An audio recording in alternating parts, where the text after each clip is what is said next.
ভারতের দিল্লিতে প্রথম বড় প্রতিবাদ সমাবেশে নিজেদের সাংগঠনিক শক্তির জানান দিল ককরোচ জনতা পার্টি সিজেপি। বিপুল সমর্থকের উপস্থিতিতে আয়োজিত সমাবেশ থেকে উত্থাপন করা হয় 5 দফা দাবি। সতর্ক করা হয় কেন্দ্রীয় শিক্ষামন্ত্রী পদত্যাগ না করলে ভারত জুড়ে আন্দোলন ছড়িয়ে পড়বে। এদিকে কর্মসূচি ঘিরে নিরাপত্তা বাহিনীর সঙ্গে সংঘর্ষ হয়েছে, ঘটেছে ধরপাকড়ের ঘটনাও। মোদী প্রশাসনের দাবি এটি রাজনৈতিক আন্দোলন নয়, সরকার বিরোধী বিভিন্ন গোষ্ঠীর ছদ্মবেশী চক্রান্ত। দিল্লির রাজপথে জনতার ঢল, হাতে তেলাপোকার প্রতীক, মুখে পরিবর্তনের স্লোগান। অনলাইনের পর্দা পেরিয়ে এবার বাস্তবের রাজনৈতিক ময়দানে নিজেদের শক্তি দেখালো ককরোচ জনতা পার্টি। ভারতের রাজধানীতে আয়োজিত সংগঠনটির প্রথম বড় প্রতিবাদ সমাবেশে সকাল থেকেই ভিড় করেন বিভিন্ন রাজ্য থেকে আসা সমর্থকরা। 1 মাসেরও কম বয়সী এই দলটির এটি প্রথম এবং সবচেয়ে বড় জনসমাগম।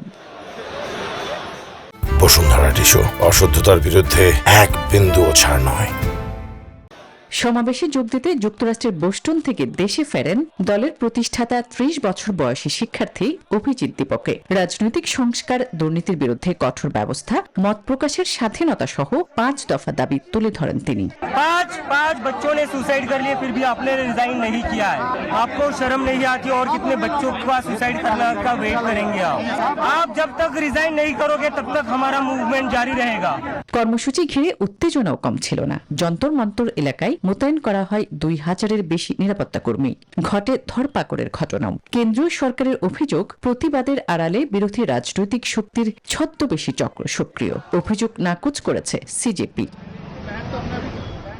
সংগঠনটির গল্পের শুরু রাজপথে নয়, অনলাইনে। গেল 16 মে বেকার তরুণদের নিয়ে প্রধান বিচারপতির এক বিতর্কিত মন্তব্যের প্রতিবাদ থেকেই এই প্ল্যাটফর্ম প্রতিষ্ঠা করেন অভিজিৎ দীপকে। ক্ষমতাসীন বিজেপিকে ব্যঙ্গ করে নাম রাখা হয় ককরোচ জনতা পার্টি, যা মাত্র কয়েকদিনেই পরিণত হয়েছে ভারতের সবচেয়ে আলোচিত অনলাইন রাজনৈতিক ব্যঙ্গ আন্দোলনে। ইনস্টাগ্রাম ফলোয়ারের সংখ্যা দাঁড়িয়েছে 2.30 লাখে। আসপাতুলি, নিউজ 24।